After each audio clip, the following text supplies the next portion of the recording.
हाँ तो दोस्तों, यार इस वीडियो में हम बात करेंगे methods of preparation of haloalkane, methods of preparation of haloarene और इनकी फिजिकल प्रॉपर्टीज की।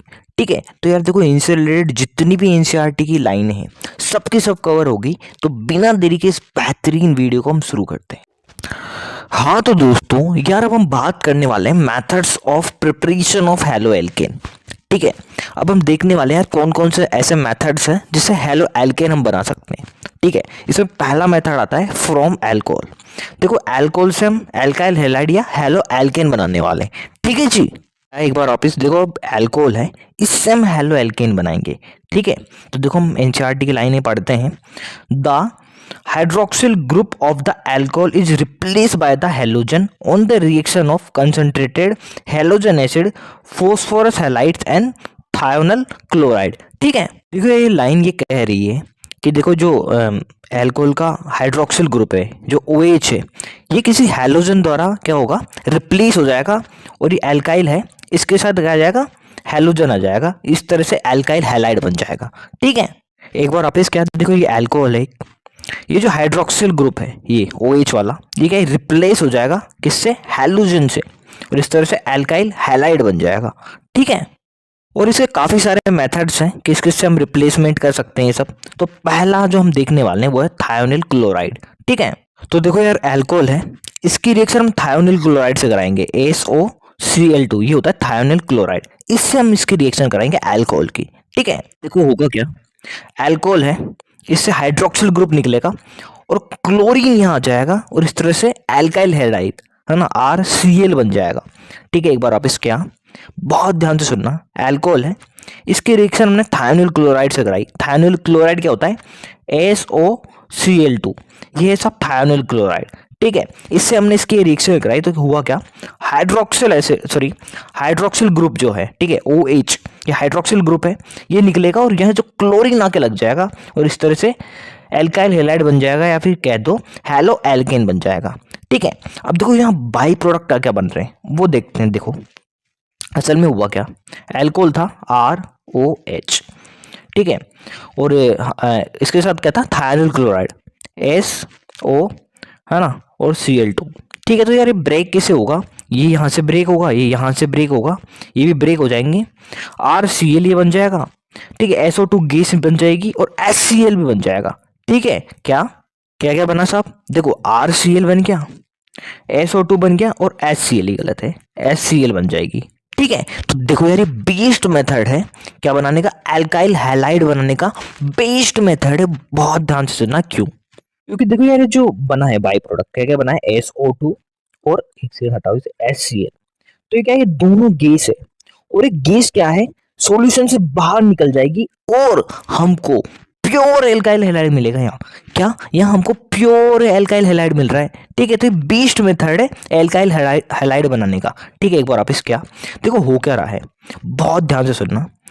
अल्कोहल की रिएक्शन थायोनिल क्लोराइड से कराई हमने, देखा यार RCl बन जाएगा, SO2 बन जाएगा और HCl बन जाएगा। ठीक है, देखो इस तरह से ब्रेक होंगे, R के साथ Cl लग गया, SO2 है ना, ये ऑक्सीजन और SO के ने मिलकर SO2, और ये HCl बन गया। अब देखो ये जो दोनों हैं, ये तो क्या है साहब, गैस, और गैस क्या है यार, सॉल्यूशन से बाहर निकल जाएगी, ये उड़ जाएगी, और हमको यहाँ प्योर, बिल्कुल प्योर एल्काइल हैलाइड मिल रहा है ना। अब सॉल्यूशन में केवल यही बचा है, ये सब उड़ चुके हैं, तो यहाँ क्या है, हमको प्योर एल्काइल हैलाइड मिलेगा। तो बेस्ट मेथड है एल्काइल हैलाइड बनाने का अल्कोहल से। ठीक है, अब देखो यार हम एनसीईआरटी पढ़ लेते हैं। देखो क्या लिखा हुआ है, थायोनिल क्लोराइड इज प्रिफर्ड, इसको प्रिफर किया जाता है, क्यों, because in this reaction alkyl halide जो RCl बना था वो क्या था, प्योर था। तो देखो alkyl halide is formed along with gas SO2 और HCl, the two gases product are escapable, ये बाहर निकल जाती है ना, एस्केप हो जाती है। hence the reaction give pure alkyl halide, हम इसलिए हमको प्योर एल्काइल हैलाइड मिल रहा है, इसलिए थायोनिल क्लोराइड है, ये बेस्ट मेथड है, इसे प्रीफर किया जाता है सबसे ज्यादा। ठीक है, अब देखो हम अल्कोहल की रिएक्शन कराएंगे HCl से। ठीक है, क्या अल्कोहल की रिएक्शन कराएंगे हम HCl से, लेकिन हमको एक कैटलिस्ट की जरूरत होगी ZnCl2। ठीक है, कैटलिस्ट की जरूरत होगी ZnCl2। ठीक है, देखो पढ़ते हैं एनसीईआरटी में क्या लिखा हुआ है, the reaction of the primary and secondary alcohol with HCl require the presence of catalyst ZnCl2 with tertiary alcohol, लेकिन टर्सरी एल्कोहल में क्या है, हमको कोई कैटलिस्ट की जरूरत नहीं है। The reaction is conduct by the simply sacking the alcohol with concentrated HCl at the room temperature. ठीक है, तो ये बहुत इंपॉर्टेंट है यार, इसको बहुत बेहतरीन तरह से समझते हैं हम। ठीक है, देखो हमने क्या किया, एल्कोहल है, इसकी रिएक्शन HCl से करा दी ZnCl2 की प्रेजेंस में। ठीक है, तो होगा क्या, देखो HCl एसिड है तो H+ डोनेट करेगा। ठीक है, तो इसने H+ दे दिया साहब, है ना, H+ का क्या है, HCl से आ गया। अब देखो H+, यहाँ इलेक्ट्रॉन की कमी है, और देखो ऑक्सीजन है, इसके पास लोन पेयर है तो ये अपने लोन पेयर डोनेट कर देगा और इस तरह से ये बन जाएगा। अब देखो हुआ क्या, ऑक्सीजन के पास क्या पॉजिटिव चार्ज आ गया जो कि अनस्टेबल होता है, तो ये बॉन्ड ब्रेक होगा, वाटर बाहर निकल जाएगा और क्या होगा, R पॉजिटिव बन जाएगा।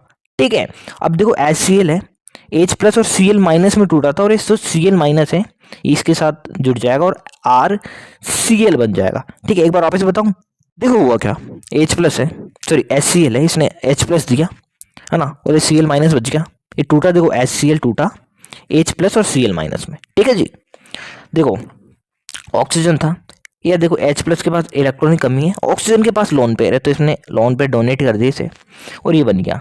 ठीक है, अब देखो होगा क्या, ऑक्सीजन पे पॉजिटिव चार्ज आएगा जो कि अनस्टेबल होता है, तो ये बॉन्ड ब्रेक होगा, वाटर बाहर निकलेगा और R पॉजिटिव बन जाएगा, और R पॉजिटिव है Cl- के साथ मिलके एल्काइल हैलाइड बना लेगा, यानी RCl बना लेगा, यानी क्या कहते हो, हेलो एल्केन बना लेगा। ठीक है, अब देखो हम बहुत इंपॉर्टेंट बात करने वाले हैं रेट की।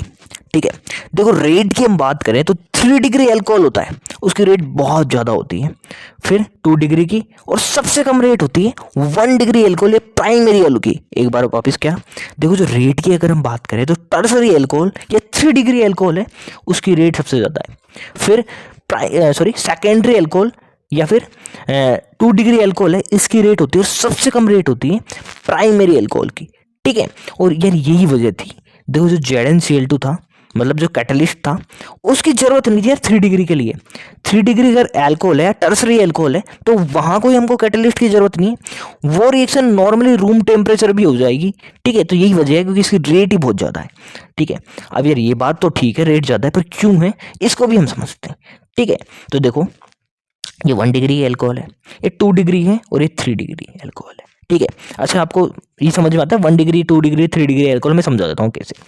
देखो यार अब हम ये समझते हैं कि 1 डिग्री एल्कोहल, 2 डिग्री एल्कोहल और 3 डिग्री एल्कोहल क्या होते हैं, तो देखो बहुत ही आसान, अगर देखो यार OH है, अगर 1 डिग्री कार्बन से जुड़ा हुआ है तो हो जाएगा 1 डिग्री एल्कोहल। देखो 1 डिग्री कार्बन क्या होता है, वो कार्बन जो डायरेक्टली एक कार्बन से जुड़ा हुआ हो तो वो होता है 1 डिग्री कार्बन। 2 डिग्री कार्बन वो होता है जो डायरेक्टली 2 कार्बन से जुड़ा हुआ हो तो होगा 2 डिग्री। 3 डिग्री कार्बन वो होता है जो डायरेक्टली 3 कार्बन से जुड़ा होता है तो हो जाता है 3 डिग्री कार्बन। तो आप देख सकते हो यार, ये जो कार्बन है ये हो गया 3 डिग्री क्योंकि ये डायरेक्टली 3 कार्बन से जुड़ा हुआ है। ये हो गया 2 डिग्री, डायरेक्टली 2 कार्बन से जुड़ा हुआ है, और ये हो गया 1 डिग्री क्योंकि एक ही कार्बन से जुड़ा हुआ है। ठीक है, देखो आप यहाँ देख सकते हो जो OH है 1 डिग्री कार्बन से अटैच है तो ये होगा 1 डिग्री एल्कोहल या प्राइमरी एल्कोहल। यहाँ OH 2 डिग्री कार्बन से अटैच है तो होगा 2 डिग्री एल्कोहल, और यहाँ OH है 3 डिग्री कार्बन से अटैच है तो ये हो गया 3 डिग्री एल्कोहल। ठीक है, अब देखो ये तो आपने देख ही लिया कि 1 डिग्री 2 डिग्री 3 डिग्री एल्कोहल क्या होते हैं। देखो एक और बहुत इंपॉर्टेंट बात, देखो हमने मैकेनिज्म में क्या देखा था कि यहाँ कार्बोकेटाइन बन रहा था, वाटर बाहर निकल रहा था और कार्बोकेटाइन बन रहा था। और देखो ये एक और इम्पोर्टेंट बात बता रहा हूँ इससे रिलेटेड कि देखो यार ये जो प्रोसेस है, यानी कार्बोकेटाइन जिस स्टेप में बन रहा है वही सबसे स्लो स्टेप होती है, और यही RDX होती है, यानी रेट डिटरमाइनिंग स्टेप। ठीक है, ये जो है वही क्या है, रेट डिटरमाइनिंग स्टेप, यानी कार्बोकेटाइन जितना स्टेबल होगा रेट भी उतनी ज़्यादा होगी। ठीक है, तो देखो यार कार्बोकेटाइन मैकेनिज्म में देखो कार्बोकेटाइन बना है, और ये कार्बोकेटाइन जितना स्टेबल होगा वही क्या होगी, उसी की रेट क्या होगी, सबसे ज़्यादा होगी। तो देखो यार ये 1 डिग्री एल्कोहल है, 2 डिग्री और 3 डिग्री, तो इनके कार्बोकेटाइन हम बनाएं। ठीक है, OH निकालो कार्बोकेटाइन बनाओ, OH निकालो कार्बोकेटाइन बनाओ, OH निकालो और कार्बोकेटाइन बनाओ, तो यहाँ हम स्टेबिलिटी देखें कार्बोकेटाइन की। तो देखो यहाँ स्टेबिलिटी देखें कार्बोकेटाइन की अल्फा हाइड्रोजन से, तो देखो यहाँ अल्फा हाइड्रोजन कितने हैं, 3। देखो अल्फा हाइड्रोजन कैसे काउंट करते हैं, देखो जो कार्बोकेटायन है उससे डायरेक्टली जुड़ा हुआ जो कार्बन है उसके हाइड्रोजन होता है अल्फा हाइड्रोजन। तो देखो यहाँ 3 हो गए, ये कार्बोकेटायन है, इससे 2 कार्बन डायरेक्टली जुड़े हुए हैं और इनके हाइड्रोजन हो गए 6। देखो ये कार्बोकेटायन है, इससे डायरेक्टली 3 कार्बन जुड़े हुए हैं, उनके हाइड्रोजन हो गए 9। तो देखो सबसे ज़्यादा स्टेबिलिटी हो जाती है किसकी साहब, 3 डिग्री एल्कोहल की, फिर 2 डिग्री की, फिर 1 डिग्री की, ठीक है। क्योंकि देखो इसको कार्बोकेटाइन है इनके, वो भी सबसे ज़्यादा स्टेबल है, ठीक है। 3 डिग्री कार्बोकेटाइन सबसे स्टेबल हुआ, फिर 2 का, फिर सबसे कम 1 का। तो यार मोटा मोटा आप जी जरूर याद रखना, जो रेट है वो 3 डिग्री एल्कोहल की सबसे ज़्यादा है, फिर 2 डिग्री की, फिर 1 डिग्री की, ठीक है। अब देखो हम आगे चलते हैं, अल्कोहल है, इसकी रिएक्शन अभी हमने कराई थी HCl से, अब HBr से कराते हैं। तो देखो यहाँ क्या है, कोई कैटलिस्ट की जरूरत नहीं पड़ेगी, सिंपल बॉइलिंग करेंगे तो भी रिएक्शन हो जाएगी। देखो ऐसा क्यों, देखो यहाँ आपने देखा था अल्कोहल की रिएक्शन हम HCl से करा रहे थे, तो ये बॉन्ड ब्रेक हो रहा था और HCl रिलीज हो रहा था, ठीक है। इसे अगर हम HBr से कराएंगे तो भी सेम होगा, बॉन्ड ब्रेक होगा, है ना, और यहाँ H+ निकलेगा, और HI की केस में भी यही होगा। तो देखो होता क्या है, HI है, इसका बॉन्ड बहुत ही कमजोर है, तो इसको तोड़ना बहुत ही आसान है ना। जबकि HBr है, इसका थोड़ा मजबूत है, और HCl का तो बहुत मजबूत है, ठीक है, और HF का तो सबसे ही मजबूत है। तो देखो यार HCl है, इसको बॉन्ड को तोड़ना थोड़ा मुश्किल है, HBr के तोड़ना आसान है। तो क्या थोड़ा बॉइलिंग करनी पड़ेगी। देखो HCl से रिएक्शन कराएंगे तो यहाँ तो कैटेलिस्ट की जरूरत है, तभी ये बॉन्ड ब्रेक होगा। लेकिन यहाँ HBr की सिंपल बॉइलिंग करेंगे तो भी ये बॉन्ड ब्रेक हो जाएगा और रिएक्शन हो जाएगी। और HI के केस में तो थोड़ा हीट करने पे रिएक्शन हो जाती है, ठीक है। आप देख सकते हो, है ना, R मतलब अल्कोहल है, इसकी HBr से रिएक्शन कराएंगे, बॉइलिंग करने पे ये रिएक्शन हो जाएगी, ठीक है, और बन जाएगा RBr यानी एल्काइल ब्रोमाइड। अब देखो अगर अल्कोहल है, ठीक है, इसकी रिएक्शन हम कराते हैं HI से, तो देखो HI से तो रिएक्शन नहीं कराएंगे क्योंकि ये बहुत ही अनस्टेबल होता है यार HI, ठीक है। तो यार देखो क्या होता क्या है, HI से अगर रिएक्शन कराएंगे तो क्या होता है, फटाफट से ऑक्सीडाइज होता था I2 में। तो यार इसलिए हम इसकी रिएक्शन HI से नहीं कराते हैं। अगर हमको RI चाहिए यानी क्या, एल्काइल आयोडाइड, तो हम KI यूज करते हैं HI की जगह, ठीक है, या NaI, ठीक है, KI या NaI ले लेते हैं। क्यों, क्योंकि देखो HBr तो बहुत ही अनस्टेबल है, ठीक है, इसलिए। तो देखो यार सिंपल हीट कराएंगे तो ही रिएक्शन हो जाएगी और RI बन जाएगी। और ये रिएक्शन कराई जाती है 95% H3PO4 के प्रेजेंस में, ठीक है। देखो यहाँ क्या होता है, ये बहुत ही स्ट्रॉन्ग एसिड है, तो ये H+ दे देता है, ठीक है, H+ दे देता है और ये रिएक्शन बहुत आसानी से हो जाती है, ठीक है। देखो यार H3PO4 है, वो क्या काम कर रहा है, एसिडिक मीडियम प्रोवाइड करने का काम कर रहा है, ठीक है। तो यार उम्मीद है यार ये समझ में आ गया होगा। अब एक बार NCERT भी पढ़ लेते हैं हम, ठीक है जी। NCERT पढ़ते हैं, देखो कहाँ से, यहाँ है ना, कांस्टेंट बॉइलिंग विथ HBr। देखो HBr के लिए क्या है, ये बॉन्ड आसानी से ब्रेक हो जाता है, तो क्या यार कोई कैटलिस्ट की जरूरत नहीं, बॉइलिंग करेंगे तो हो जाएगी, ठीक है। तो HBr को हमने कांस्टेंट बॉइलिंग किया, ठीक है, तो बन जाएगी क्या, alkyl bromide. Good yield of HI, हमको क्या चाहिए, sorry RI, good yield of RI यानी एल्काइल आयोडाइड अगर हमको चाहिए, ठीक है, हम सिंपल हीट करेंगे तो भी रिएक्शन हो जाएगी। लेकिन यार देखो HI यूज नहीं करेंगे क्योंकि ये अनस्टेबल होता है, उसकी जगह KI ले लेंगे या NaI ले लेंगे यानी सोडियम पोटेशियम आयोडाइड ले लेंगे इन 95% ऑर्थो फॉस्फोरिक एसिड, है ना, H3PO4 के प्रेजेंस में, तो रिएक्शन हो जाएगी, ठीक है जी। और रिएक्टिविटी हम देख ही चुके, देखो 3 डिग्री की सबसे ज़्यादा होती है, फिर 2 डिग्री की, फिर 1 डिग्री की, ठीक है जी। अब देखो हम आगे चलते हैं, आगे हम बात करने वाले हैं जो अल्कोहल है, इसके रिएक्शन हम कराएंगे ट्राई फॉस्फोरस ट्राई हैलाइड से, ठीक है। आगे हम चलते हैं, अल्कोहल जो है इसकी रिएक्शन हम फॉस्फोरस ट्राई हैलाइड से कराने वाले हैं, ठीक है। अब देखो यहाँ हम अल्कोहल जो है उसके 3 मोल लेंगे, इसकी रिएक्शन हम फॉस्फोरस ट्राई हैलाइड से कराएंगे सब, ठीक है। देखो हुआ क्या, ये देखो 3 मोल अल्कोहल है ना, इसका जो OH है, OH वाला पार्ट है, ठीक है, यानी हाइड्रोक्सिल ग्रुप जो है वो फॉस्फोरस के साथ मिलके बना लेगा H3PO3 कुछ इस तरह से, और जो एल्काइल है वो हैलाइड के साथ मिलके एल्काइल हैलाइड बना लेगा, ठीक है। क्या, जो एल्काइल है वो हैलोजन जो है इसके साथ मिलके एल्काइल हैलाइड बना लेगा, ठीक है। एक बार वापस क्या हुआ, देखो अल्कोहल के 3 मोल लिए, हाइड्रोक्सिल ग्रुप है, फॉस्फोरस के साथ मिलके H3PO3 बना लेगा, ठीक है, और ये R है और X के साथ मिलके ये प्रोडक्ट बना लेगा यानी एल्काइल हैलाइड बना लेगा, ठीक है। अब देखो हम आगे चलते हैं यार, NCERT को कंटिन्यू करते हैं। Phosphorus tribromide and triiodide are usually generated in situ produce in the reaction mixture by the reaction of red phosphorus with bromine and iodine respectively. ठीक है, तो बहुत ध्यान से समझते हैं इस लाइन को। तो देखो यार, फॉस्फोरस ट्राई ब्रोमाइड ये है और try iodide, phosphorus try iodide जो है वो ये है। तो देखो जो फॉस्फोरस ट्राई ब्रोमाइड और ट्राई आयोडाइड जो है वो काफ़ी अनस्टेबल होते हैं साहब। ठीक है, काफ़ी अनस्टेबल है और ये एयर है उससे आसानी से रिएक्ट कर लेते हैं। ठीक है, इसलिए यार इसकी हैंडलिंग को प्रॉपर करने के लिए हम क्या करते हैं, अगर हमको इनकी ज़रूरत है ना, क्या हमको अगर फॉस्फोरस ट्राई ब्रोमाइड या ट्राई आयोडाइड की ज़रूरत है तो हम क्या करते हैं, इनको ना इन सीटो ही बनाते हैं, यानी रिएक्शन के अंदर ही बनाते हैं। देखो कैसे, जैसे यार अल्कोहल है, इसकी रिएक्शन हमको करानी है फॉस्फोरस ट्राई ब्रोमाइड से। तो हम क्या करेंगे यार, रिएक्शन है उसमें रेड फॉस्फोरस और एक सेकंड, रेड फॉस्फोरस और ब्रोमीन डाल देंगे। ये दोनों रिएक्ट कर लेके क्या बना लेगी, फॉस्फोरस ट्राई ब्रोमाइड। ठीक है, तो यार रिएक्शन के अंदर ही फॉस्फोरस ट्राई ब्रोमाइड बनेगा, अल्कोहल से रिएक्शन होगी और RBr बन जाएगा। ठीक है, यानी एल्काइल ब्रोमाइड बन जाएगा। ठीक है जी। तो हमने क्या किया, ये जो फॉस्फोरस ट्राई ब्रोमाइड या ट्राई आयोडाइड है इनको हम अलग से नहीं बना रहे हैं। ठीक है, रिएक्शन में बना रहे हैं। हमने रेड फॉस्फोरस डाला, हमें ट्राई ब्रोमाइड चाहिए तो ब्रोमीन भी डाल देंगे, रिएक्ट करेगी, फॉस्फोरस ट्राई ब्रोमाइड बन जाएगा। आयोडीन चाहिए तो आयोडीन डाल देंगे, फॉस्फोरस ट्राई आयोडाइड बन जाएगा। ठीक है, तो इस तरह से हमको यार रिएक्शन के दौरान इन्हें हम बनाएंगे। ठीक है, उम्मीद है यार आपको ये लाइन समझ में आई होगी। ठीक है, तो यार देखो यही है यहाँ भी, फॉस्फोरस ट्राई ब्रोमाइड और ट्राई आयोडाइड है, इनको हम इन सूटो ही बनाते हैं, यानी रिएक्शन मिक्सचर में ही बनाते हैं। कैसे कि रेड फॉस्फोरस है, उसकी रिएक्शन ब्रोमीन से कराई, है ना, ट्राई ब्रोमाइड बन गया। आयोडीन चाहिए, सॉरी ट्राई आयोडाइड चाहिए तो फॉस्फोरस प्लस आयोडीन डालेंगे, ट्राई आयोडाइड बन जाएगा। ठीक है, तो इस तरह से ही होगा। अब देखो यार अल्कोहल है, इसकी रिएक्शन हम PCl5 से कराएं तो देखो क्या होगा। देखो अल्कोहल है, ये PCl5 है, देखो रिएक्शन कैसे होगी। ठीक है, 5 क्लोरीन है फॉस्फोरस के पास, तो एक तो क्या है RCl बना लेगा, एल्काइल क्लोराइड बना लेगा, एक HCl बना लेगा और एक POCl3 है ना, इस तरह से POCl3 बन जाएगा। ठीक है, देखो हुआ क्या, ये अल्कोहल है साहब। ठीक है, और ये PCl5 है।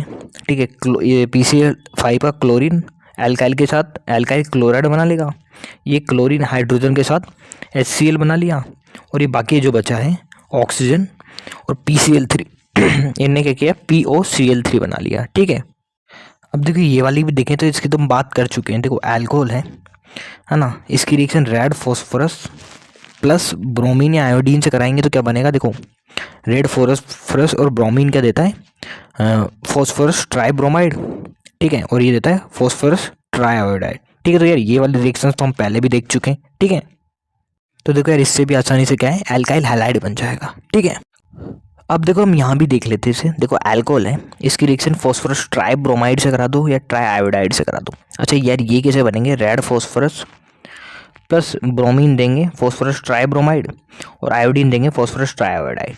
ठीक है जी, फिर देखो आसान सा है यार, इस तरह से मैकेनिज्म हो गया, हम देख चुके हैं पहले ही। इस तरह से RBr या RI बन जाएगा। ठीक है जी, अब देखो लास्ट रिएक्शन है ये वाली, ये भी हम देख लेते हैं। ठीक है जी, तो देखो यार अल्कोहल है, इसकी रिएक्शन NaBr से करा दें H2SO4 की प्रेजेंस में तो होगा क्या।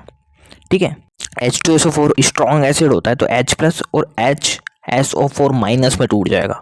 ठीक है, अब देखो जो ऑक्सीजन है इसके पास लोन पेयर है तो इसे अपने लोन पेयर डोनेट कर देगा और यहाँ से वाटर बाहर निकल जाएगा। ये वाटर बाहर निकल गया, है ना, यहाँ क्या बच गया, R पॉजिटिव बच गया। ठीक है, NaBr है, Na प्लस और Br माइनस में टूटेगा, इसे Br माइनस जाके जोड़ेगा और RBr बन जाएगा। ठीक है, और देखो यार जो HSO4 माइनस है Na प्लस के साथ मिल जाएगा और NaHSO4 बन जाएगा प्रोडक्ट में। ठीक है, तो इस तरह से यार रिएक्शन हो जाएगी। एक बार वापस देख लें। ठीक है, देखो हुआ क्या, अल्कोहल की रिएक्शन NaBr और H2SO4 से कराते हैं। H2SO4 तो स्ट्रॉन्ग एसिड है तो H प्लस और HSO4 माइनस में टूटेगा। ठीक है, H प्लस है, यहाँ इलेक्ट्रॉन की कमी तो ऑक्सीजन अपने इलेक्ट्रॉन पेयर डोनेट करेगा, है ना, वाटर बाहर निकल जाएगा और यहाँ बचेगा क्या, R पॉजिटिव, यहाँ बच जाएगा साहब R पॉजिटिव। ठीक है, NaBr है, टूटेगा Na प्लस और Br माइनस में। ठीक है, देखो Br माइनस एल्काइल के साथ मिलके RBr बना लेगा, यानी एल्काइल ब्रोमाइड बना लेगा। ठीक है, Na प्लस है HSO4 के साथ मिलके NaH SO4 बना लेगा और वाटर बाहर निकल जाएगा। ठीक है, अब देखो यार एनसीईआरटी को कंटिन्यू करते हैं। देखो क्या लिखा हुआ है एनसीईआरटी में, the preparation of the alkyl chloride is carried out either by the passing dry hydrogen chloride gas through a solution of the alcohol और by which heating a mixture of the alcohol and concentrated aqueous halogen acid. ठीक है, तो देखो यार मोटा मोटा यहाँ ये लिखा हुआ है कि जो एल्काइल क्लोराइड है RCl हम दो तरह से बना सकते हैं, या तो अल्कोहल की रिएक्शन हम ड्राई हाइड्रोजन क्लोराइड यानी HCl से करा दें, या फिर क्या करें कंसनट्रेटेड एक्वस हैलोजन एसिड से कराएं। ठीक है, तो दोनों से ही हमको क्या है RCl तो मिलेगा, लेकिन थोड़ा सा अंतर होगा। देखो हम उसको समझते हैं। अब देखो अगर अल्कोहल है इसकी रिएक्शन ड्राई HCl से कराते हैं, ड्राई HCl से, तो होगा क्या, बॉन्ड ब्रेक होंगे, RCl यानी एल्काइल क्लोराइड बन जाएगा और वाटर यहाँ से बाहर निकल जाएगा। अब देखो यहाँ क्या है, जो RCl एल्काइल क्लोराइड जो मिला है बिल्कुल प्योर मिला है। ठीक है, अब देखो दूसरा हम क्या, देखो ROH यानी अल्कोहल है, इसकी रिएक्शन हम एक्वस HCl से कराएं, कंसनट्रेटेड एक्वस HCl से कराएं, तो देखो यहाँ भी मिलेगा तो RCl ही, लेकिन वाटर प्रेजेंट है तो कुछ साइड प्रोडक्ट भी मिल जाएंगे, तो प्योर RCl नहीं मिल रहा हमको, प्योर एल्काइल क्लोराइड यहाँ नहीं मिल रहा है। ठीक है, लेकिन यहाँ हमको प्योर एल्काइल क्लोराइड मिल रहा है। लेकिन देखो यार ड्राई HCl है, आसानी से उपलब्ध नहीं होती है और काफ़ी कॉस्टली भी होती है ना, जबकि एक्वस HCl है वो आसानी से मिल जाती है। तो देखो लैब वर्क में तो हम ये यूज करते हैं, लेकिन प्रैक्टिकल वर्क में यही यूज करते हैं। ठीक है, तो इतना डिटेल में तो एनसीईआरटी में लिए, लेकिन आपको उम्मीद है समझ में आ गया होगा ये सब। ठीक है, आगे चलते हैं यार एनसीईआरटी में। The above method are not applicable for the preparation of aryl halide because the carbon oxygen bond in phenol have a partial double bond character and is difficult to break being stronger than a single bond. ठीक है, तो यार जितनी में हमने reaction पढ़ी है वो एरिल हैलाइड में होना पॉसिबल नहीं है। क्यों, देखो अब यहाँ हम देखें फिनोल की हम बात करें तो देखो ये फिनोल है साहब। अब देखो यार जो ऑक्सीजन है और ये डबल बॉन्ड है, इसके बीच में रेजोनेंस होता है, जैसे क्या है पार्शियल डबल बॉन्ड आ जाता है यहाँ, है ना। अब पार्शियल डबल बॉन्ड आ गया तो ये बॉन्ड है वो आसानी से ब्रेक नहीं होगा, इसलिए यार ये रिएक्शंस भी नहीं हो पाएगी ये साहब। ठीक है, तो एक बार वापस क्या, देखो जो एरिल हैलाइड होता है साहब वो ये रिएक्शन नहीं देगा। क्यों साहब, देखो यहाँ हम फिनोल का स्ट्रक्चर देखें तो देखो यहाँ रेजोनेंस है ना। देखो ये ऑक्सीजन और ये डबल बॉन्ड है, इसके बीच में रेजोनेंस हो रहा है। ठीक है, ऑक्सीजन के ये जो इलेक्ट्रॉन पेयर और डबल बॉन्ड के बीच में रेजोनेंस है, जिससे क्या है पार्शियल डबल बॉन्ड आ जाते हैं यहाँ, तो ये आसानी से ब्रेक नहीं होता है, काफ़ी स्ट्रॉन्ग हो जाता है, सिंगल बॉन्ड की तुलना में स्ट्रॉन्ग है यार, पार्शियल डबल बॉन्ड आ गए तो। ठीक है, इसलिए यार ये रिएक्शंस एरिल हैलाइड नहीं देते हैं। ठीक है जी, अब देखो यार जो प्रिपरेशन मेथड हम देख रहे थे हेलो एल्केन के, इसमें पहला जो था क्या, अल्कोहल से हेलो एल्केन बनाना, ये हमने काफ़ी अच्छे से देख लिया है यार, है ना। ये सब यही था, यहाँ हम क्या अल्कोहल जो था इसी से क्या बना रहे थे हेलो एल्केन। ठीक है जी, अब हम आगे चलते हैं। आगे हम हाइड्रोकार्बन है इससे बनाएंगे साहब हेलो एल्केन या कह लो एल्काइल हैलाइड। ठीक है जी, तो देखो इसमें पहला मेथड आता है from alkane by free radical halogenation. देखो जो हैलोजिनेशन है इसको हमने बहुत डिटेल में पढ़ा था हाइड्रोकार्बन वाले चैप्टर में। ठीक है, तो यहाँ भी हम थोड़ा देख लेते हैं इसे। देखो हैलोजिनेशन में क्या किया जाता है, एल्केन जो है इसकी रिएक्शन में हैलोजन से कराएंगे लाइट की प्रेजेंस में। क्या साहब, एल्केन है इसकी रिएक्शन हैलोजन से कराएंगे लाइट की प्रेजेंस में। तो देखो एग्जांपल हम देखें तो ये एल्केन है, ये क्लोरीन गैस है, इसकी रिएक्शन करा रहे हैं हम एल्केन से लाइट की प्रेजेंस में। ठीक है जी, तो देखो लाइट क्या करती है, जो क्लोरीन के बीच का बॉन्ड है इसको तोड़ने के लिए एनर्जी प्रोवाइड करती है, टूट जाता है जिससे। ठीक है, क्लोरीन फ्री रेडिकल बन जाएंगे इससे टूटने के बाद। अब देखो हुआ क्या, ये जो एल्केन है ना, मान लो यार इस कार्बन से हाइड्रोजन निकला तो क्या होगा, यहाँ फ्री रेडिकल बन जाएगा और एक क्लोरीन फ्री रेडिकल इसके साथ मिलके प्रोडक्ट बना लेगा। ठीक है, एक बार वापस देखो क्या होगा, क्या ये एल्केन है, इसकी रिएक्शन हम हैलोजन से कराते हैं, जैसे यहाँ क्लोरीन गैस से करा दी, लाइट के प्रेजेंस में रिएक्शन होगी, बॉन्ड ब्रेक होगा, क्लोरीन फ्री रेडिकल बना, दो क्लोरीन फ्री रेडिकल बन गए साहब। ठीक है जी, फिर क्या होगा यार, कहीं कोई भी कार्बन है, जैसे ये वाले कार्बन से क्या है हाइड्रोजन निकली, ठीक है, फ्री रेडिकल बन गया, और फ्री रेडिकल बना तो क्लोरीन फ्री रेडिकल साथ मिलकर बॉन्ड बना लिया और इस तरह से ये प्रोडक्ट बन गया। ठीक है, तो देखो यार ये है प्राइमरी एल्काइल हैलाइड। ठीक है, ये हम बात कर चुके, प्राइमरी सेकेंडरी हमने देखा था। ठीक है, अब देखो अगर यहाँ से हाइड्रोजन बाहर निकलता है तो यहाँ फ्री रेडिकल बनेगा। ठीक है, क्लोरीन फ्री रेडिकल इसके साथ मिलके ये प्रोडक्ट बना लेगा। और ये देखो ये है सेकेंडरी एल्काइल हैलाइड, है ना, सेकेंडरी एल्काइल हैलाइड है ये। और देखो यार ये सेकेंडरी एल्काइल हैलाइड है, यही मेजर बनेगा। क्यों? देखो यहाँ अगर फ्री रेडिकल बनता है तो देखो ये ज़्यादा स्टेबल है। ठीक है, और देखो यहाँ फ्री रेडिकल कम स्टेबल है। क्यों साहब? देखो यहाँ हम अल्फा हाइड्रोजन देखेंगे, ये फ्री रेडिकल बनता है, मान लो ये हाइड्रोजन हटता है, यहाँ फ्री रेडिकल बनता है, तो यहाँ अल्फा हाइड्रोजन हो जाएंगे कितने साहब? 5। लेकिन यहाँ अगर फ्री रेडिकल बना तो अल्फा हाइड्रोजन होंगे केवल 2। तो देखो ये ज़्यादा स्टेबल होगा, ये ज़्यादा स्टेबल है। तो यार देखो जो क्लोरीन फ्री रेडिकल बना है ये फटाफट से रिएक्ट कर लेगा, यानी से रेट भी ज़्यादा होगी और यही मेजर बन जाएगा। ठीक है जी। तो यार इस तरह से हैलोजिनेशन है। एक बार वापस देखो, एल्केन की रिएक्शन हम कराते हैं किसी भी हैलोजन से लाइट की प्रेजेंस में। ठीक है, तो होगा क्या? देखो जैसे एल्केन है, क्लोरीन गैस है, बॉन्ड ब्रेक हुआ, क्लोरीन फ्री रेडिकल बन जाएंगे साहब। ठीक है, हाइड्रोजन हटेगा, यहाँ क्लोरीन लग गया तो ये वाला प्रोडक्ट बन गया, यहाँ क्लोरीन लगा तो ये वाला प्रोडक्ट बन गया। ठीक है, अब यार यहाँ भी लगेगा तो सेम यही प्रोडक्ट बनेगा, यहाँ भी अगर हाइड्रोजन हट के क्लोरीन लगेगा तो ये यही बनेगा। ठीक है, तो देखो यार मेजर प्रोडक्ट ये वाला बनेगा, क्योंकि देखो यहाँ अगर फ्री रेडिकल बनता है तो ये ज़्यादा स्टेबल है, इसी की रेट ज़्यादा होगी, है ना। कार्बन फ्री रेडिकल इसके साथ रिएक्ट करके ये बना लेगा और यही मेजर बनेगा। ठीक है, अब देखो यार एक बहुत इंपॉर्टेंट बात, देखो हैलोजिनेशन है, इसके साथ एक समस्या है। क्या? देखो यहाँ कोई प्योर प्रोडक्ट नहीं मिल रहा है। आप रिएक्शन कराओगे तो देखो ये प्रोडक्ट भी मिलेगा, ये भी मिलेगा, तो हमको एक प्योर प्रोडक्ट नहीं मिल रहा है। ठीक है, तो ये बहुत बड़ी समस्या है हैलोजिनेशन में। ठीक है, क्या साहब एक बार आप इसे देखो, हैलोजिनेशन हम कराते हैं तो हमको कोई प्योर प्रोडक्ट नहीं मिलता है। ठीक है, देखो हमने हैलोजिनेशन कराई तो ये भी मिल रहा है, ये भी मिल रहा है, हाँ, लेकिन ये मेजर मिल रहा है, ये बात ठीक है, लेकिन ये भी मिल रहा है, तो हमको एक प्योर प्रोडक्ट नहीं मिल रहा है, तो ये एक बड़ी दिक्कत है। ठीक है, फिर इस तरह से हैलोजिनेशन खत्म होता है। ठीक है, एल्केन है, इसकी रिएक्शन हम हैलोजन से कराते हैं लाइट की प्रेजेंस में, तो यार कुछ इस तरह से हो जाती है, हाइड्रोजन हटता है, क्लोरीन लगा दो यानी हैलोजन लगा दो वहाँ, और इस तरह से प्रोडक्ट बन जाते हैं। मेजर माइनर देख लेना यार, डिपेंड करता है किस पे? जो फ्री रेडिकल बना है उसकी स्टेबिलिटी पे। ठीक है, अगर कार्बन 2 डिग्री है तो उसकी स्टेबिलिटी ज़्यादा होगी, 1 डिग्री पे फ्री रेडिकल बना तो उसकी कम होगी, 3 डिग्री पे अगर फ्री रेडिकल बना तो उसकी तो और ज़्यादा हो जाएगी। ठीक है, अब देखो यार एक बार एनसीईआरटी की रीडिंग में मान लेते हैं। ठीक है जी, तो देखो क्या लिखा हुआ है, free radical chlorination and bromination of the alkane give a complex mixture of isomeric mono and poly haloalkane which is difficult to separate as pure compound, the yield of any compound is low. देखो यार हम reaction कराते हैं alkene की halogen से, ठीक है, light की प्रेजेंस में, तो यार होता क्या है, काफ़ी सारे हमको प्रोडक्ट देखने को मिलते हैं। और देखो यार ये यहाँ क्या है, एक प्योर कंपाउंड हमको नहीं मिलेगा। ठीक है, ये बड़ी दिक्कत है। और क्या है यार, देखो एक सिंगल कंपाउंड है ना, उसकी यील्ड भी कम हो जाएगी। जैसे मान लो हमको क्या केवल यही कंपाउंड चाहिए।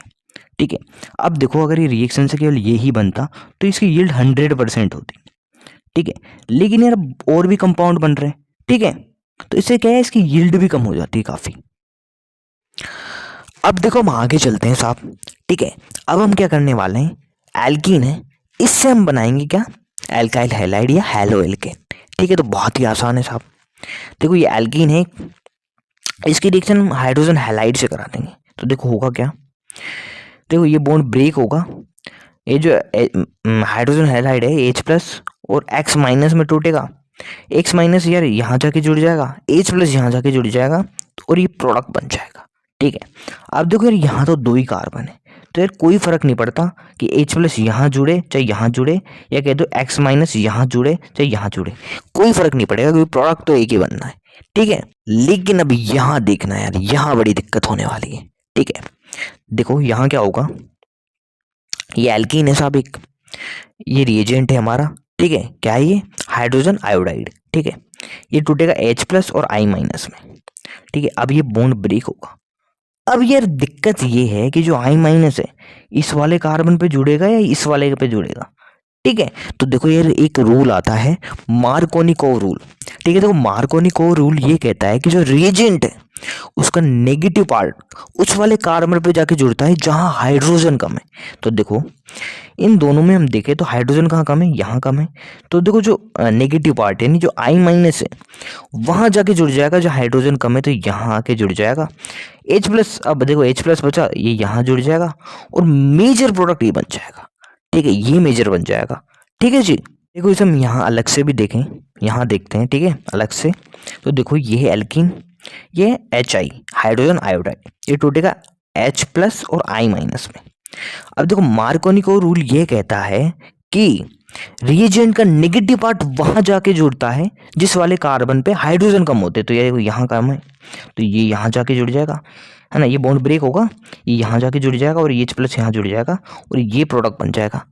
ठीक है, तो ये होगा हमारा मेजर प्रोडक्ट। ठीक है जी। और देखो ये माइनर हो जाएगा, देखो कुछ I माइनस तो यहाँ भी जाके जुड़ेंगे ही। ठीक है, तो ये तो माइनर हो जाएगा, ये मेजर हो जाएगा, है ना। तो यहाँ मार्कोनी को रूल लगेगा। अब देखो हम पढ़ लें यार इसे भी। ठीक है, देखो एडिशन ऑफ हाइड्रोजन हैलाइड ये हमने देखा था, है ना। तो देखो an alkene is convert to corresponding alkyl halide by reaction with hydrogen chloride, hydrogen bromide या हाइड्रोजन आयोडाइड। ठीक है, तो देखो यही हमने पढ़ा, एल्कीन है, इसकी रिएक्शन हम हाइड्रोजन हैलाइड से कराते हैं तो ये कन्वर्ट हो जाएगा एल्काइल हैलाइड में। ठीक है, आगे देखो जैसे हम बात करें प्रोपीन थी ये, तो प्रोपीन यील्ड 2 प्रोडक्ट। ठीक है, 2 प्रोडक्ट मिलेंगे, मेजर मिलेगा, एक माइनर मिलेगा। However only 1 predominant as per Markovnikov का रूल। ठीक है, हमने देख लिया यार एक ही मतलब एक ही मेजर बनेगा हमारा। ठीक है, और मार्कोनी का रूल के हिसाब से हमने देखा जो I माइनस था वहां जाके जुड़ा, जहाँ हाइड्रोजन कम थे तो ये यहाँ जाके जुड़ गया और यही मेजर बन गया। माइनर ये भी बनेंगे। ठीक है, I माइनस यार देखो कुछ I माइनस तो यहाँ भी जाके जुड़ेंगे तो ये माइनर बन जाएगा, ये मेजर बन जाएगा। ठीक है जी। अब यार हम आगे चलते हैं। आगे यार हम क्या करने वाले हैं, एल्कीन है, इसकी रिएक्शन हैलोजन से कराएंगे, फिर इससे क्या बन जाएगा, एल्काइल हैलाइड। देखो यहाँ हमने क्या किया था, एल्कीन है, इसकी रिएक्शन हाइड्रोजन हैलाइड से कराई थी और क्या बन रहा था, हेलो एल्कीन है, एल्काइल हैलाइड। लेकिन यहाँ हम क्या करेंगे, एल्कीन की रिएक्शन हैलोजन से कराएंगे। ठीक है, देखो होगा क्या, ये बॉन्ड ब्रेक होगा साहब, यहाँ ब्रोमीन है तो ब्रोमीन ब्रोमीन के बीच का बॉन्ड पे ब्रेक होगा, एक ब्रोमीन यहाँ लगेगा, एक यहाँ लगेगा और इस तरह से प्रोडक्ट बन जाएगा। ठीक है, और देखो इसे हम क्या बोलेंगे, देखो हमने पहले देखा था अगर दो पास पास वाले कार्बन पे हैलोजन लगा हो तो हम बोलते हैं विसिनल डाई हैलाइड। ठीक है, और यहाँ ब्रोमीन लगा है तो हम इसे बोल देंगे विसिनल डाई ब्रोमाइड। ठीक है जी। और देखो यार बहुत इंपॉर्टेंट ये रिएक्शन होती है कार्बन टेट्रा क्लोराइड की प्रेजेंस में। ठीक है, तो एक बार मैं वापस बता देता हूँ, देखो होता क्या है, एल्कीन है, इसकी रिएक्शन हमने ब्रोमीन से कराई CCl4 की प्रेजेंस में, कार्बन टेट्रा क्लोराइड की प्रेजेंस में, बॉन्ड ब्रेक होगा, यहाँ भी बॉन्ड ब्रेक होगा ब्रोमीन ब्रोमीन का। ठीक है, एक ब्रोमीन यहाँ लगेगी, एक यहाँ लगेगी और विसिनल डाई ब्रोमाइड बन जाएगा इस तरह से। ठीक है जी। अब देखो एक बहुत बहुत इंपॉर्टेंट बात, बहुत ध्यान से सुनना। देखो जो ब्रोमीन है यहाँ, ब्रोमीन गैस, उसका कलर क्या होता है सब, reddish brown colour. Bromine gas का कलर होता है रेडिश ब्राउन कलर। लेकिन यार ये क्या है, यहाँ बॉन्ड ब्रेक होता है ब्रोमीन ब्रोमीन का, और ये क्या है, ये इन्वॉल्व हो जाती है किसमें, रिएक्शन में, है ना। तो क्या होता है यार, ये जो कलर है ब्रोमीन का वो डिसअपियर हो जाता है अगर रिएक्शन हो जाए तो। अब देखो यार जो प्रिपरेशन ऑफ हेलो एल्केन है इसमें हम आगे चलते हैं। आगे आती है साहब हैलोजन एक्सचेंज। देखो जो हैलोजन एक्सचेंज है इसमें 2 बहुत बहुत इंपॉर्टेंट रिएक्शन है। कौन सी, एक तो फ्रिंकल स्टेन रिएक्शन और एक स्वार्ट्स रिएक्शन। ठीक है, तो सबसे पहले हम बात करते हैं फ्रिंकल स्टेन रिएक्शन की। ठीक है, सबसे पहले हम बात करें फ्रिंकल स्टेन रिएक्शन की। देखो यहाँ क्या होता है, बहुत ध्यान से देखो। देखो जो एल्काइल क्लोराइड या एल्काइल ब्रोमाइड है ये क्या होते हैं, रिएक्टेंट होते हैं। इनकी रिएक्शन हम कराएंगे NaI यानी सोडियम आयोडाइड से। क्या साहब, देखो एल्काइल क्लोराइड होगा या एल्काइल ब्रोमाइड होगा रिएक्टेंट में। ठीक है, इसकी रिएक्शन हम करा देंगे सोडियम आयोडाइड से। तो होगा क्या, सिंपल सा है। ठीक है, ये बॉन्ड ब्रेक होगा, है ना, आयोडीन है एल्काइल के साथ मिलके एल्काइल आयोडाइड बना देगा। ठीक है, और ये सोडियम है ये हैलोजन के साथ NaX बना लेगा। ठीक है, अगर देखो यहाँ एल्काइल क्लोराइड होगा तो प्रोडक्ट बनेगा NaCl। अगर रिएक्टेंट में एल्काइल ब्रोमाइड होगा तो बन जाएगा NaBr। ठीक है, और एक और बहुत इंपॉर्टेंट बात, ये रिएक्शन किसकी प्रेजेंस में होती है, ड्राई एसीटोन के प्रेजेंस में। क्या साहब, ये रिएक्शन होगी ड्राई एसीटोन के प्रेजेंस में। अच्छा, वेट एसीटोन क्यों नहीं लिया? क्योंकि देखो वेट एसीटोन होगा तो यहाँ क्या है, काफ़ी सारे साइड प्रोडक्ट भी बन जाएंगे, ठीक है, इसलिए ड्राई एसीटोन यूज किया जाता है, ठीक है। एक और यूज है ड्राई एसीटोन का जो हम आगे देखेंगे, ठीक है। तो देखो अभी तक हमने क्या पढ़ा, फ्रेंकेल स्टीन रिएक्शन में देखो एल्काइल क्लोराइड या एल्काइल ब्रोमाइड, एल्काइल क्लोराइड या एल्काइल ब्रोमाइड है, इसकी रिएक्शन हम करा देंगे NaI यानी सोडियम आयोडाइड से। तो होगा क्या, ये बॉन्ड ब्रेक होगा, है ना, एल्काइल के साथ आयोडाइड लग जाएगा और ये जो सोडियम है ये तो क्लोरीन के साथ रिएक्शन कर लेगा, है ना। अगर एल्काइल क्लोराइड लिया है तो रिएक्टेंट में, और एल्काइल ब्रोमाइड लिया है तो ब्रोमीन के साथ रिएक्शन कर लेगा, यानी NaBr बन जाएगा या NaCl बन जाएगा, ठीक है। तो इस तरह से यार मेन प्रोडक्ट तो हमारा मिल गया हमको एल्काइल आयोडाइड, ठीक है। और साइड प्रोडक्ट क्या मिला हमको, या कह दो बाई प्रोडक्ट क्या मिला हमको, NaCl या NaBr, वो डिपेंड करेगा हमने रिएक्टेंट में क्या लिया है, ठीक है जी। तो देखो एक और बहुत इंपॉर्टेंट बात, ये जो NaCl ये और NaBr जो है ना साहब, ये क्या है यार, जो ड्राई एसीटोन है इसमें क्या है, डिजोल्व नहीं होते हैं, ठीक है। क्या साहब, जो NaCl है और NaBr है वो ड्राई एसीटोन में डिजोल्व नहीं होंगे, तो क्या यार इनका प्रेसिपिटेट बन जाता है, इनका क्या प्रेसिपिटेट बन जाता है, यानी सॉल्यूशन से बाहर हो जाते हैं, ठीक है। अब देखो यहाँ से यार ये बाहर निकल गया, तो देखो प्रोडक्ट साइड कम होगी, रिएक्टेंट साइड ज़्यादा होगी, तो इसके बैलेंस के लिए क्या है, ये रिएक्शन फॉरवर्ड डायरेक्शन में मूव करती है, ठीक है। तो एक बार वापस बताता हूँ मैं, देखो जो NaCl और NaBr बनाए बाई प्रोडक्ट में, वो क्या है ड्राई एसीटोन में डिजोल्व नहीं होता है, इससे क्या है इसका प्रेसिपिटेट बन जाता है ना, यानी ये सॉल्यूशन से बाहर हो जाता है, ठीक है। तो देखो अगर ये सॉल्यूशन से बाहर हो गया तो जो प्रोडक्ट साइड है वो कम होगी और रिएक्टेंट साइड ज़्यादा होगी, तो ये रिएक्शन फॉरवर्ड डायरेक्शन मूव करती है, ठीक है। और यही है क्या, ली चैटलर प्रिंसिपल, ठीक है। ली चैटलर प्रिंसिपल है वो भी यही कहता है, ठीक है जी।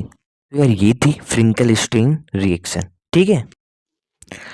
अब देखो यार एक बार एनसीईआरटी भी पढ़ लेते हैं, वैसे जरूरत तो नहीं है, यहाँ सब कुछ कवर हो चुका है, फिर भी पढ़ लेते हैं, ठीक है। देखो एनसीईआरटी में क्या लिखा हुआ है, alkyl iodide are often prepared by the reaction of alkyl chloride और bromide with NaI in dry acetone, this reaction is known Finkelstein reaction, ठीक है। देखो होता क्या है यहाँ, एल्काइल ब्रोमाइड या एल्काइल क्लोराइड जो है इसकी रिएक्शन हम कराएंगे सोडियम आयोडाइड से, ठीक है जी। होगा क्या, ये बॉन्ड ब्रेक होगा, आयोडीन यहाँ लग जाएगा और बन जाएगा एल्काइल आयोडाइड, और बाई प्रोडक्ट में मिल जाएगा NaCl ये या NaBr, वो डिपेंड करेगा रिएक्टेंट पे, ठीक है। यहाँ RCl लिया है या RBr लिया है, ठीक है। और एक और बहुत इंपॉर्टेंट बात, ये रिएक्शन होती है ड्राई एसीटोन की प्रेजेंस में, ठीक है जी। अब देखो यहाँ जो NaCl या NaBr जो बना है ना, वो क्या है ड्राई एसीटोन है, इसमें क्या है डिजोल्व नहीं हो पाता, तो क्या है इसका प्रेसिपिटेट बन जाता है और ये सॉल्यूशन से बाहर निकल जाता है, ठीक है। अब यार क्या हुआ, ये बाहर निकल गया तो जो प्रोडक्ट है वो तो कम हो गया और रिएक्टेंट साइड ज़्यादा होगी, तो ये क्या है रिएक्शन फॉरवर्ड डायरेक्शन मूव करती है, ठीक है। और क्या है जो एल्काइल आयोडाइड है वो ज़्यादा बनने लगता है, ठीक है। और देखो यार ये ली चैटलर प्रिंसिपल है वो भी यही कहता है, ठीक है। तो यार इस तरह से फ्रेंकेल स्टीन रिएक्शन तो खत्म होती है, ठीक है। हाँ तो दोस्तों अब हम बात करते हैं यार एक बहुत इंपॉर्टेंट रिएक्शन, स्वार्ट्स रिएक्शन की, ठीक है। देखो फ्रेंकेल स्टीन रिएक्शन तो देख ली थी हमने हैलोजन एक्सचेंज में, अब आती है स्वार्ट्स रिएक्शन, ठीक है। देखो यहाँ क्या होता है, देखो एक रिएक्टेंट तो सेम है क्या, एल्काइल क्लोराइड और एल्काइल ब्रोमाइड, ठीक है। ये तो फ्रेंकेल स्टीन में भी था और यहाँ भी है क्या, या तो एल्काइल ब्रोमाइड होगा एक एल्काइल क्लोराइड होगा, इसकी रिएक्शन हम यहाँ कराएंगे, बहुत ध्यान से सुनना, मेटेलिक फ्लोराइड से, ठीक है। मेटेलिक फ्लोराइड से इसकी रिएक्शन कराएंगे तो होगा क्या, यहाँ भी देखो बॉन्ड ब्रेक होगा और RF एल्काइल फ्लोराइड बन जाएगा, यहाँ मेन प्रोडक्ट क्या है एल्काइल फ्लोराइड और फिर मेटल है ना, इनके साथ मिलके मेटल क्लोराइड बना लेगा या मेटल ब्रोमाइड बना लेगा, ठीक है। ये होगा सब स्वार्ट्स रिएक्शन में, मेन प्रोडक्ट क्या बना यहाँ एल्काइल फ्लोराइड। अच्छा फ्रेंकेल स्टीन में क्या बना था, एल्काइल आयोडाइड, बहुत इंपॉर्टेंट है जरूर याद रखना, ठीक है। एक बार वापस बता देता हूँ, देखो यहाँ क्या करेंगे, एल्काइल क्लोराइड या एल्काइल ब्रोमाइड की रिएक्शन हम करा देंगे साहब किससे, मेटेलिक फ्लोराइड से, फिर क्या होगा मेन प्रोडक्ट क्या बन जाएगा एल्काइल फ्लोराइड,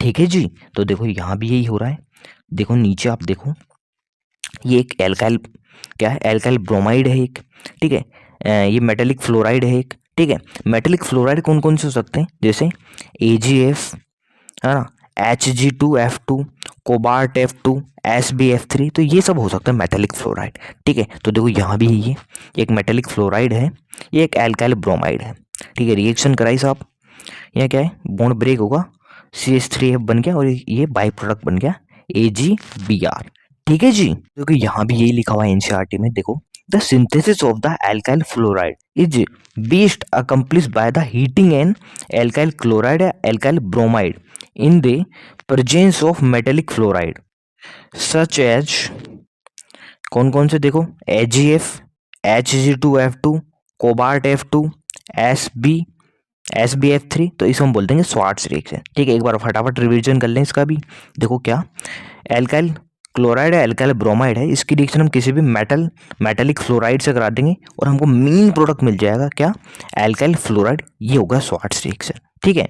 अब देखो यार, दो चीजें, फ्रिंकल स्टीन रिएक्शन थी, उसमें मेन प्रोडक्ट क्या बना था, एल्काइल आयोडाइड, और स्वार्ट्स रिएक्शन में क्या बन रहा है, एल्काइल फ्लोराइड। तो यार लोगों को कन्फ्यूजन होता है किस में यार एल्काइल फ्लोराइड था मेन प्रोडक्ट और किस में एल्काइल आयोडाइड था। तो देखो मैं एक छोटी सी ट्रिक बता देता हूँ आपको, तो देखो आपके इससे याद रह जाएगा। देखो फ्रिंकल स्टीन है, इसमें आता है आई, तो देखो मेन प्रोडक्ट भी है, यहाँ क्या बन रहा है, एल्काइल आयोडाइड। तो यार इस तरह से आप थोड़ा सा याद रख सकते हो इसे, ठीक है। हाँ तो दोस्तों यार, अब हम बात करने वाले हैं प्रिपरेशन ऑफ हैलो अरेन्स की। अब हम बात करने वाले हैं प्रिपरेशन ऑफ हैलो अरेन्स की, यानी हैलो अरेन्स है उसके बनाने के मेथड्स कौन कौन से, वो हम एक एक करके देखने वाले हैं। अगर पहला मेथड आता है from hydrocarbon by electrophilic substitution reaction, ठीक है। हाइड्रोकार्बन है, उससे हम बनाएंगे इलेक्ट्रोफिलिक सब्स्टिट्यूशन रिएक्शन के द्वारा, ठीक है। देखो इलेक्ट्रोफिलिक सब्स्टिट्यूशन रिएक्शन क्या होती है, इसको हम थोड़ा सा समझ लेते हैं, ठीक है। यार होता क्या है, एक बेंजीन रिंग होगी और इलेक्ट्रोफाइल आएगा। अच्छा यार, इलेक्ट्रोफाइल क्या होता है, जहाँ इलेक्ट्रॉन की कमी होती है वो आएगा, ठीक है। और क्या करेगा, ये बेंजीन पे आएगा, हाइड्रोजन को रिप्लेस करेगा, खुद आके लग जाएगा और इस तरह से हो जाएगी इलेक्ट्रोफिलिक सब्स्टिट्यूशन रिएक्शन। मोटा मोटा ये है ना, ये सारे रिएक्शन के बारे में। तो देखो हम यहाँ चलते हैं वापस। तो देखो यार, ये टॉल्यूइन है, ये साहब क्या है, टॉल्यूइन, ठीक है। देखो टॉल्यूइन क्या करता है, देखो एक बार ध्यान से सुनेगा, देखो टॉल्यूइन में क्या होता है, हाइपर कॉन्जुगेशन होता है, ठीक है, और प्लस आई इफेक्ट भी होता है, जिससे क्या है, जो इसके ऑर्थो और पेरा पे इलेक्ट्रॉन डेंसिटी बढ़ जाती है, ठीक है। हाइपर कॉन्जुगेशन से तो क्या होगा, ऑर्थो और पेरा पे क्या होंगी, इलेक्ट्रॉन डेंसिटी बढ़ जाएगी, ठीक है। अब देखो जो टॉल्यूइन है, इसकी रिएक्शन हम कराएंगे हैलोजन से लुईस एसिड की प्रेजेंस में। अच्छा ये लुईस एसिड क्या करेगा वो मैं बताता हूँ, ठीक है। देखो हम यहाँ जाते हैं, ये टॉल्यूइन है, ठीक है। हाइपर कॉन्जुगेशन से क्या हुआ, इसकी इलेक्ट्रॉन डेंसिटी बढ़ेगी कहाँ, ऑर्थो और पेरा पे, ठीक है। अब देखो यार, लुईस एसिड है, वो क्या करता है, देखो ये जो हैलोजन है इसके बीच का बॉन्ड ब्रेक कराता है और इलेक्ट्रोफाइल जनरेट कराता है, ठीक है। कैसा, देखो ये लुईस एसिड है, वो क्या करेगा, जैसे हम क्लोरीन ले लें तो क्लोरीन के बीच का बॉन्ड ब्रेक कराएगा और इलेक्ट्रोफाइल जनरेट कराएगा। क्या कराएगा, इलेक्ट्रोफाइल जनरेट कराएगा, ठीक है। और ये जो इलेक्ट्रोफाइल है, जैसे ही हम इलेक्ट्रोफाइल जनरेट होगा, क्लोरीन पॉजिटिव क्या करेगा, ऑर्थो पे, देखो ऑर्थो और पेरा पे क्या है, इलेक्ट्रॉन डेंसिटी ज़्यादा है, और देखो इस पे क्या है, पॉजिटिव चार्ज। ये क्या चाहेगा यार, कहीं से इलेक्ट्रॉन मिल जाए, ठीक है। तो क्या है, जहाँ इलेक्ट्रॉन ज़्यादा है वहाँ जाके जुड़ जाएगा, यानी ऑर्थो और पेरा पे जाके जुड़ जाएगा, और इस तरह से ऑर्थो पेरा प्रोडक्ट बन जाएंगे, ठीक है। अब हम देखते हैं यार, लुईस एसिड कैसे यार इलेक्ट्रोफाइल जनरेट करता है। तो देखो ये है एक लुईस एसिड। अच्छा लुईस एसिड क्या होता है, जिसका ऑक्टेट इनकम्प्लीट होता है और यहाँ भी इलेक्ट्रॉन की कमी होती है, ठीक है। तो ये यहाँ क्या होता है, देखो ये है क्लोरीन, ये देखो ये दो इलेक्ट्रॉन होंगे इधर इस बॉन्ड में, और ये है लुईस एसिड, ठीक है। यहाँ इसका ऑक्टेट इनकम्प्लीट है। तो देखो होता क्या है, ये बॉन्ड ब्रेक होता है, ठीक है, और ये बॉन्ड है वो इन इक्वली शेयर हो जाते हैं इलेक्ट्रॉन, ठीक है। देखो जो ये वाला क्लोरीन है, इसके पास दोनों के दोनों इलेक्ट्रॉन चल जाते हैं, यानी यहाँ बन जाता है क्लोरीन माइनस और यहाँ बन जाता है क्लोरीन पॉजिटिव, और ये क्लोरीन माइनस FeCl3 के साथ जुड़ के FeCl4 माइनस बना लेता है, और इस तरह से यार जो लुईस एसिड है उसका तो ऑक्टेट कंप्लीट हो गया और यहाँ बन गया क्लोरीन पॉजिटिव इलेक्ट्रोफाइल, ठीक है। तो देखो हुआ क्या, ये जो बॉन्ड है क्लोरीन का, इसके दोनों इलेक्ट्रॉन पेयर किसको दे दी गए, लुईस एसिड को, और बन गया FeCl4 माइनस, यानी इसने अपना ऑक्टेट कंप्लीट कर लिया और यहाँ जनरेट हो गया क्लोरीन पॉजिटिव, ठीक है। देखो यार जो क्लोरीन पॉजिटिव जनरेट हुआ है वो क्या करेगा साहब, ऑर्थो और पेरा पे जाके जुड़ जाएगा। ऑर्थो और पेरा पे जाके जुड़ा क्योंकि यहाँ इलेक्ट्रॉन डेंसिटी ज़्यादा है साहब, तो देखो इस तरह से ऑर्थो और पेरा प्रोडक्ट बन जाएंगे। अब यार दोनों में से स्टेबल ज़्यादा कौन है, पेरा या ऑर्थो? तो देखो यहाँ हम ऑर्थो को देखें तो देखो यहाँ क्या हो रहा है, रिपल्सन होगा। देखो पास पास दो बड़े ग्रुप लग गए तो रिपल्सन होगा, जबकि यहाँ दूर दूर है तो पेरा वाला प्रोडक्ट ज़्यादा स्टेबल होता है, जरूर याद रखना, ठीक है। देखो यार जो ऑर्थो वाला है और पेरा है, इन देखो पेरा वाला ज़्यादा स्टेबल है तो इसका मेल्टिंग पॉइंट भी ज़्यादा होता है ऑर्थो की तुलना में, ठीक है। इस तरह से हम जो पेरा और ऑर्थो है उसको मेल्टिंग पॉइंट के डिफरेंस के बेस पे सेपरेट भी कर सकते हैं, ठीक है। तो अब हम एनसीईआरटी पे चलते हैं यार, वो एनसीईआरटी पढ़ना शुरू करते हैं। एरिल क्लोराइड और bromide can be easily prepare by electrophilic substitution reaction of arenes with chlorine and bromine, है ना, respectively in the presence of Lewis acid. यानी देखो जो बेंजीन है या बेंजीन क्या है या फिर कह दो यार जो एरीन है, ठीक है, रिएक्शन हम हैलोजन जिससे क्लोरीन और ब्रोमीन से कराते हैं लुइस एसिड की प्रेजेंस में, तो हमको क्या मिल जाता है आसानी से, एरिल क्लोराइड या एरिल ब्रोमाइड, ठीक है। और देखो हमको दो तरह के प्रोडक्ट मिल जाएंगे, ऑर्थो और पैरा।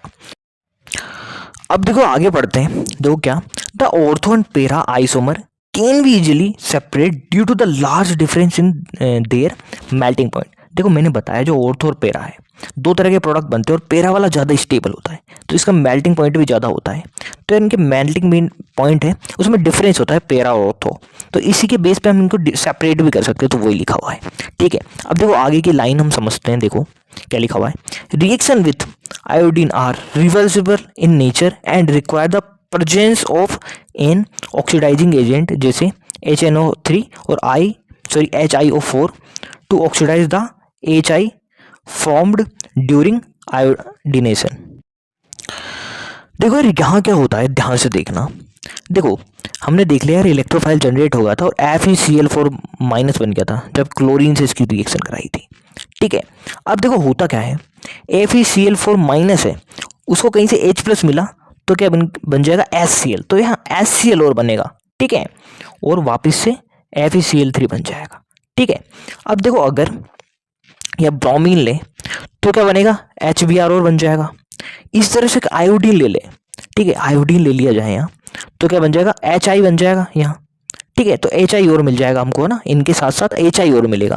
और देखो जो HI है वो क्या होता है, बहुत ही अनस्टेबल होता है, ठीक है साहब। देखो जो HI है वो बहुत ही अनस्टेबल होता है और वापस से कन्वर्ट होने लग जाता है I2 में, और ये जो रिएक्शन है उसको ये रिवर्सिबल कर देता है ना, क्या कर देता है, रिवर्सिबल कर देता है। तो देखो यार हम क्या करते हैं, ध्यान से देखना, हम क्या करते हैं जो HI है इसका ऑक्सीडेशन करा देते हैं, ठीक है। देखो इसका ऑक्सीडेशन कराया और बन गया I2 और H2, ठीक है। अब देखो क्या होगा, HI है वो यहाँ से निकल गया साहब, अब क्या होगा, यहाँ से निकल गया I2 और H2 बन गया, तो ये रिएक्शन है वो फॉरवर्ड डायरेक्शन में ही चलेगी, बैकवर्ड नहीं चलेगी, यानी रिवर्सिबल नहीं होगी, ठीक है। तो यही लिख रखा है, देखो अगर हम I2 यूज कर लेंगे यहाँ तो यहाँ बनेगा HI, और HI क्या होता है, बहुत ही कम स्टेबल होता है, तो क्या करता है बैकवर्ड जाने लगती है रिएक्शन, वापस से क्या है कन्वर्ट हो जाता है I2 में, ठीक है। तो यार रिएक्शन रिवर्सिबल हो जाती है तो हम इसका ऑक्सीडेशन करा देते हैं, यहाँ से निकल गया और बन गया I2 और H2, तो जो रिएक्शन है वो फॉरवर्ड में ही चलती रहती है ना, रिवर्सिबल नहीं बनती, ठीक है। तो देखो अगर हम F2 से कराएं तो देखो F2 है बहुत ही ज़्यादा रिएक्टिव होता है तो इसको कंट्रोल करना बहुत मुश्किल हो जाता है, इसीलिए F2 है, इससे भी हम रिएक्शन नहीं कराते हैं कभी भी, ठीक है। तो देखो fluoro compound are not prepare by this method due to the high reactivity of fluorine. Fluorine की बहुत ही ज़्यादा रिएक्टिविटी होती है जिसको कंट्रोल करना ही बहुत मुश्किल हो जाता है, इसलिए फ्लोरो कंपाउंड है वो नहीं बनाए जा सकते यहाँ से, ठीक है। अब देखो हम आगे चलते हैं, आगे जो अगला प्रिपरेशन मेथड है हैलोअरीन बनाने का वो है फ्रॉम अमीन्स बाय सैंडमेयर्स रिएक्शन, ठीक है। देखो होता क्या है यहाँ ध्यान से देखना, जो एनिलीन है इसकी रिएक्शन हम कराएंगे NaNO2 प्लस HX से, तो देखो यहाँ से ये दोनों मिलके बनाएंगे नाइट्रस ऑक्साइड HNO2, और नाइट्रस ऑक्साइड से बन जाएगा क्या, NO पॉजिटिव, ठीक है। अब देखो ये जो NO पॉजिटिव है ये यहाँ जाके बना देता है क्या, बेंजीन डाइएजोनियम हैलाइड। तो यार इसको वापस समझते हैं, ठीक है, जैसे NaNO2 प्लस H, X की जगह Cl मान लेते हैं, Cl है ना। तो देखो होता क्या है, ये दोनों मिलके बनाएंगे HNO2 और HNO2 है इससे बन जाएगा NO पॉजिटिव। अभी जो NO पॉजिटिव है वो जाएगा एनिलीन के पास और इसके साथ रिएक्ट करके बना लेगा क्या, देखो ये बेंजीन डायजोनियम सॉल्ट। ठीक है, देखो यहाँ आप देखो तो N है, ये जो नाइट्रोजन है इस पे पॉजिटिव चार्ज आ रहा है, ठीक है, जो कि बहुत अनस्टेबल होता है। और ये जो ग्रुप है ये बहुत ही बेहतरीन लिविंग ग्रुप होता है जो ये आसानी से निकल जाता है। ठीक है, और आप इस देखो NO पॉजिटिव है, इसने यहाँ जाके बना लिया क्या, बेंजीन डायोजेनियम सॉल्ट या बेंजीन डायोजेनियम हैलाइड। ठीक है, और यार ये जो है ये नाइट्रोजन जो है बहुत ही अनस्टेबल होता है और ये बेहतरीन लिविंग ग्रुप होता है, यानी बहुत ही आसानी से निकल जाता है। ठीक है, तो देखो यार जब इसकी रिएक्शन Cu2X2 यानी क्यूप्रस हैलाइड से कराई जाती है तो यार यहाँ से बेहतरीन तरह से निकल जाता है, क्योंकि यार ये बहुत ही अच्छा लिविंग ग्रुप है, बहुत ही आसानी से निकल जाता है और यहाँ हैलोजन आ जाता है और इस तरह से बन जाता है एरिल हैलाइड और इस तरह से बन जाता है एरिल हैलाइड। ठीक है, और इसी तरह से यार इसकी रिएक्शन हम पोटेशियम आयोडाइड से भी कराएंगे तो यार ये तो बेहतरीन लिविंग ग्रुप है, बहुत ही आसानी से निकल जाएगा और आयोडीन यहाँ लग जाएगा। ठीक है, और इस तरह से बन जाएगा एरिल हैलाइड। ठीक है, तो देखो यार एक बार हम एनसीईआरटी भी पढ़ते हैं तो देखो क्या लिखा हुआ है एनसीईआरटी में, वेन प्राइमरी एरोमेटिक अमीन, देखो ये प्राइमरी एरोमेटिक अमीन है ना, डिजोल्व और suspended in cold aqueous mineral acid, cold aqueous mineral acid जैसे हो गया यार हाइड्रोजन हैलाइड वगैरह। ठीक है, इसको ट्रीट करेंगे किससे, सोडियम नाइट्राइड से। ठीक है, सोडियम नाइट्राइड से इसको ट्रीट करेंगे तो बन जाएगा क्या, डाईएजोनियम सोल्ट। ठीक है, देखो यार ये डाईएजोनियम सोल्ट बन गया। ठीक है, mixing the solution of freshly prepared diazonium salt with cuprous chloride. ठीक है, क्यूप्रस क्लोराइड या क्यूप्रस ब्रोमाइड से हम इसको रिएक्ट कराएंगे तो बहुत ही आसानी से रिएक्शन हो जाएगी, ये बेहतरीन लिविंग ग्रुप है, यहाँ से निकल जाएगा और हैलोजन यहाँ जुड़ जाएगा और इस तरह से बन जाएगी एरिल हैलाइड। तो ये क्या है लिखा हुआ, result in the replacement of the azonium group, यहाँ से निकलेगा बाय कोई हैलोजन, जैसे क्लोरीन हो सकता है, ब्रोमीन हो सकता है। ठीक है, आगे बढ़ते हैं, replacement of the diazonium group by iodine do not require the presence of cuprous halide. It is done simply by stacking the diazonium salt with potassium iodide. ठीक है, पोटेशियम आयोडाइड से हम डायरेक्ट रिएक्शन भी कराएं इससे तो ये भी रिएक्शन हो जाएगी आसानी से, यहाँ से निकलेगा लिविंग ग्रुप और आयोडीन लग जाएगा और इस तरह से बन जाएगा एरिल आयोडाइड। ठीक है, तो यार इस तरह से यार ये भी खत्म होता है। ठीक है, प्रिपरेशन ऑफ हैलो आयरन्स भी। ठीक है जी, अब यार हम फटाफट से बात कर लेते हैं यार फिजिकल प्रॉपर्टीज की। ठीक है, देखो यार फिजिकल प्रॉपर्टीज में जो इंपॉर्टेंट है वही हम देखेंगे, एक तरफ बॉइलिंग पॉइंट और मेल्टिंग पॉइंट देखेंगे और एक थोड़ी सी सॉल्युबिलिटी देखेंगे, यही काम का है।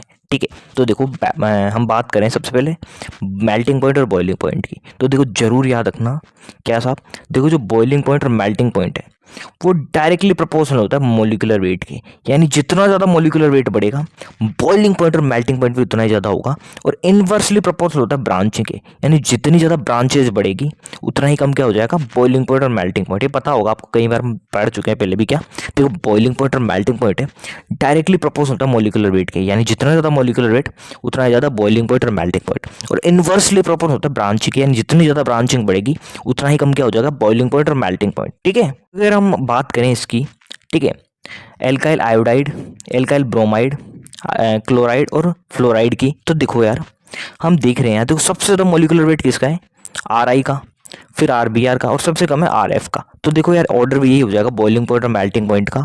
ठीक है, एल्काइल आयोडाइड का सबसे ज़्यादा हो जाएगा बॉइलिंग पॉइंट और मेल्टिंग पॉइंट, फिर RBr का, फिर RCl और फिर RF। ठीक है, तो ये ऑर्डर हो जाएगा बॉइलिंग पॉइंट और मेल्टिंग पॉइंट का। ठीक है, अब देखो ये वाला एग्जाम्पल देखें तो देखो यहाँ ध्यान से देखो तो कार्बन सेम है। ठीक है, देखो 4 कार्बन है और एक ब्रोमीन है, सब में यही है 4 कार्बन एक ब्रोमीन, 4 कार्बन एक ब्रोमीन। तो देखो यार मतलब मोलिकुलर वेट तो सबका सेम है लगभग। ठीक है, मोलिकुलर वेट तो सबका सेम है, लेकिन ये देखो यहाँ तो लीनियर स्ट्रक्चर है, यहाँ देखो ब्रांच है एक और यहाँ ब्रांच 2 ब्रांचेज है। तो देखो यार मैंने बताया था बॉइलिंग पॉइंट और मेल्टिंग पॉइंट है इनवर्सली प्रोपोर्शनल होता है ब्रांचिंग के, यानी जितनी ज़्यादा ब्रांच होगी उतना ही क्या हो जाएगा बॉइलिंग पॉइंट और मेल्टिंग पॉइंट कम।